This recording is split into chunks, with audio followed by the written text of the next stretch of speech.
Shalom, selamat pagi. Salam jumpa kembali bersama saya Pendeta Romauli Sihaan dalam Renungan Harian menurut Almanak HKBP. Apa kabar saudara? Semoga baik ya, dan tetaplah penuh semangat pengharapan di dalam Tuhan kita. Sebelum kita melanjutkan aktivitas pada hari ini, marilah kita meluangkan waktu untuk mendengar dan merenungkan firman Tuhan.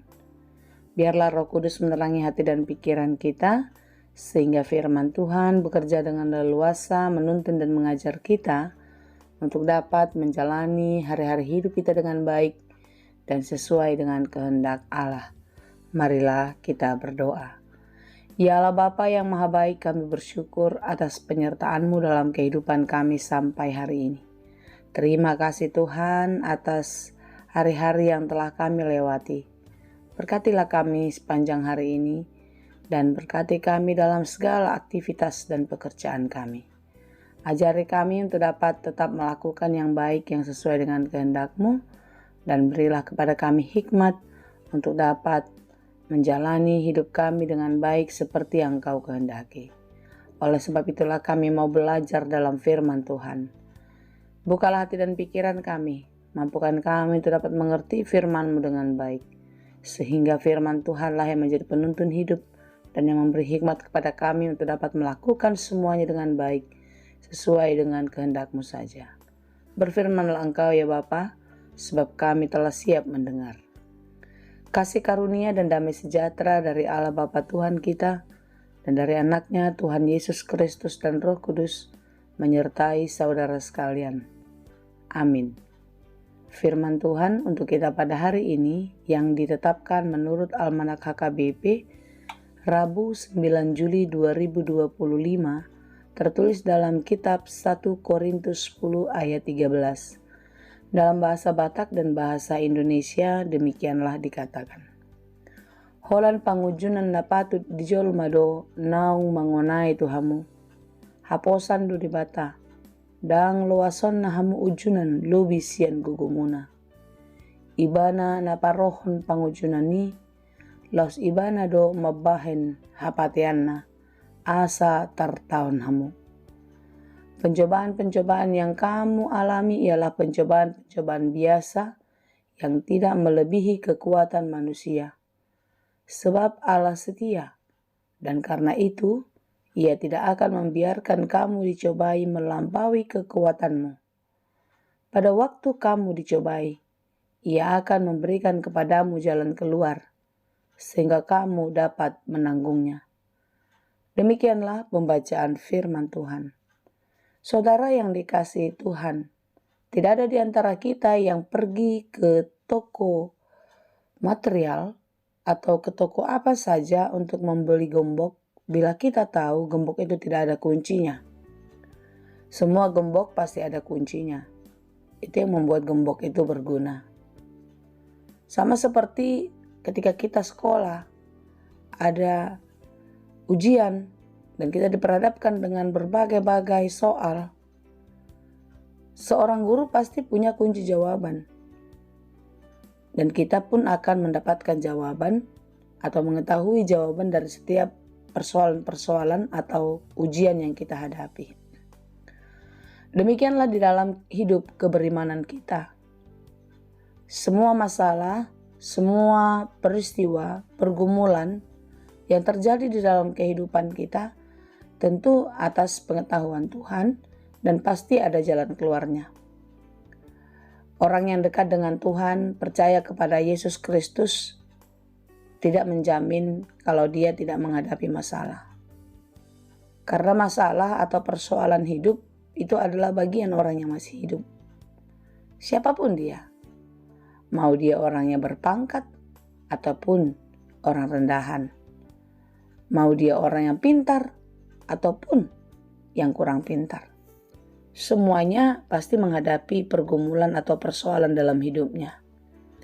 Tapi satu yang kita ingat di dalam renungan ini, seperti apa yang dituliskan oleh Paulus kepada jemaat di Korintus, bahwasanya masalah demi masalah atau pencobaan yang terjadi dalam kehidupan kita itu hanya pencobaan biasa yang dikatakan tidak melebihi kekuatan kita, tidak melebihi kekuatan manusia. Kenapa? Karena Tuhan tahu kualitas hidup kita.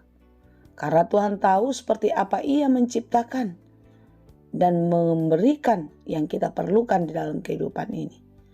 Oleh sebab itu Paulus pun menyadari jika semua persoalan yang terjadi itu tidak melebihi kekuatannya. Dan ini juga yang disampaikan kepada kita, saudara. Supaya apa? Supaya kita tidak pernah menyerah. Supaya kita tidak berputus asa. Tetapi kita tetap kuat dan penuh semangat menjalani hidup ini dengan penuh harapan. Karena harapan di dalam Tuhan tidak akan pernah mengecewakan.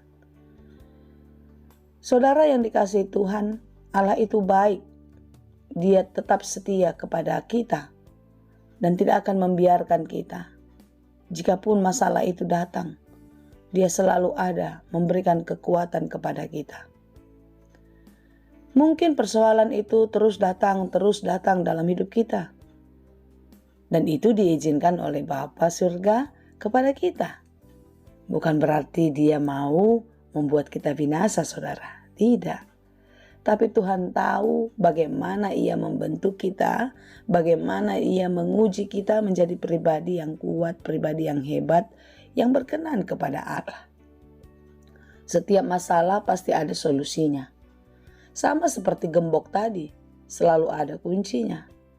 Oleh sebab itu saudara-saudara yang dikasihi Tuhan, janganlah menyerah. Tetaplah penuh semangat, berdirilah teguh, beriman dan percayalah kepada Allah. Memang hari-hari kita sangatlah berat kita lewati. Masalah, pergumulan, pencobaan tidak datang dari luar diri kita saja. Bahkan dari dalam diri kita, dari keluarga kita, lingkungan kita pun kita menghadapi banyak sekali pergumulan dan pencobaan. Hari ini firman Tuhan memberi kekuatan kepada kita. Kita tetap kuat dan penuh semangat. Seberat apapun perjuangan kita, seberat apapun pergumulan kita, tetaplah semangat. Mari kita melihat mukjizat Tuhan terjadi dalam hidup kita dari berbagai-bagai persoalan atau pergumulan yang kita hadapi. Semakin berat masalah yang kita hadapi, semakin sulit jalan keluar kita dapatkan, lihatlah tangan Tuhan bekerja. Mukjizatnya nyata terjadi ketika kita tetap percaya. Tetap semangat ya saudara. Mari kita jalani hidup ini dengan penuh iman. Dan yakinlah Tuhan tidak pernah meninggalkan. Tuhan Yesus memberkati kita. Amin. Terima kasih Bapa atas firman hari ini. Biarlah kami tetap kuat dan penuh semangat. Jangan biarkan kami menyerah. Jangan biarkan kami kalah. Tetapi biarlah oleh berbagai-bagai persoalan, pergumulan, pencobaan yang terjadi, membuat kami semakin teguh dan semakin percaya kepadamu. Hari-hari kami akan melihat bagaimana Tuhan campur tangan mengatasi setiap persoalan kami. Ya Bapa, berikanlah kami kekuatan dan semangat dalam menjalani kehidupan. Kami berdoa bagi saudara kami yang sedang berjuang. Jangan biarkan mereka menyerah, berputus asa. Tetapi biarlah di dalam pengharapan mereka melihat jalan keluar. Melihat begitu banyak sukacita yang telah Tuhan siapkan di dalam setiap perjuangan. Kami berdoa bagi mereka yang berduka cita. Biarlah penghiburan yang sejati datang daripadamu, memberikan kekuatan dan keteguhan hati bagi mereka yang berduka cita. Biarlah Engkau yang menggantikan segala duka cita menjadi sukacita. Dan Engkaulah yang memberkati mereka hari ini dan juga nanti. Ya Bapa, kami berdoa untuk saudara-saudara kami yang sedang sakit. Kuatkan dan pulihkanlah mereka. Biarlah kesembuhan yang daripadamu terjadi atas mereka, sehingga mereka tetap melihat betapa baiknya Engkau Tuhan. Ya Bapa, biarlah kesembuhan dan keteguhan hati terjadi bagi saudara kami yang sedang sakit, sehingga mereka boleh dipakai oleh Tuhan menjadi saksi banyaknya kebaikan-kebaikan Tuhan dalam hidup mereka. Terima kasih Bapa. Kami serahkan seluruh kehidupan kami. Engkaulah yang memberkati kami. Anugerah Tuhan kita Yesus Kristus, kasih karunia Allah Bapa, dan persekutuan Roh Kudus itulah kiranya yang menyertai dan memberkati kamu sekalian. Amin.